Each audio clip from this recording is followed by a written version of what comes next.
For about 30 years, I have been pushing the start button on a timer and saying to a student at the front of the room, I'm ready when you're ready, and then inviting them to start a speech because I have been teaching speech in universities and colleges for the last 30 some years. My name is Andrew Rudd, and I invite you to call me Andrew if you feel comfortable with that, but you're also welcome to call me Dr. Rudd or Professor Rudd, whatever feels the easiest for you. In this speech that I'm about to give, I'm going to tell you some things about my past that have shaped me into the person that I am. I'm going to tell you some things about my life, my everyday life right now, and I'm going to show you a concrete object that symbolizes something of value to me. And I'm going to finally tell you a little bit about my hopes and dreams for the future. So, first of all, I have ancestors from all over the globe, but mostly from the European region. 4 of my great-grandparents emigrated from Finland, from Greece, from Ireland. They all sort of came together with some other ancestors who had been in the United States for a longer period of time in the Upper Peninsula of Michigan. And it was my destiny then to live in the Great Lakes region of the American Midwest for most of my life. My parents met each other in middle school and then got married after they finished college. So they were very educated. My father went on to seminary, and the problem was that they were very educated, but they decided to become ministers. And so when they had 4 children, I was the oldest. It meant that we grew up very poor. But that was a good experience for me because my life felt very rich with love, with happiness. I'm not saying that there wasn't plenty of sadness too, but I felt like it was a really good growing up. I married one of my best friends from college, and we adopted 2 children that were black, and it changed my life radically because I was unaware of what it was like to grow up as a person of color in the United States. Had grown up where in every place that I went to, most of them looked like I did.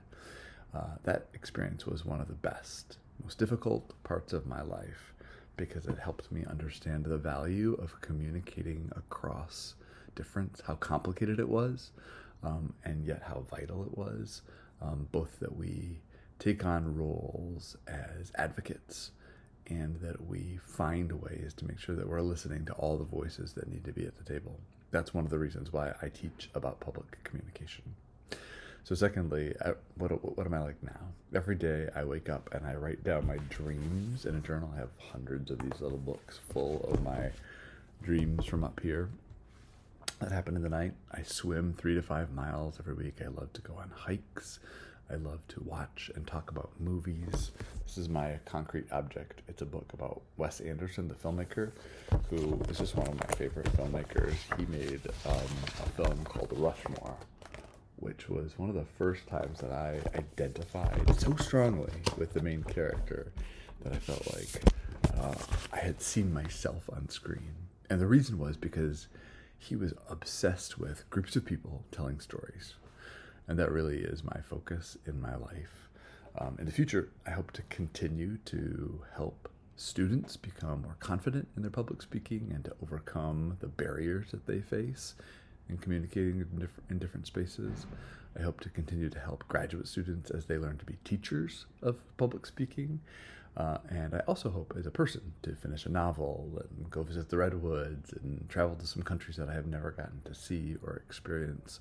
Most of all, I like Terence of Carthage aspire to, at the end of my life, say, nothing human is alien to me.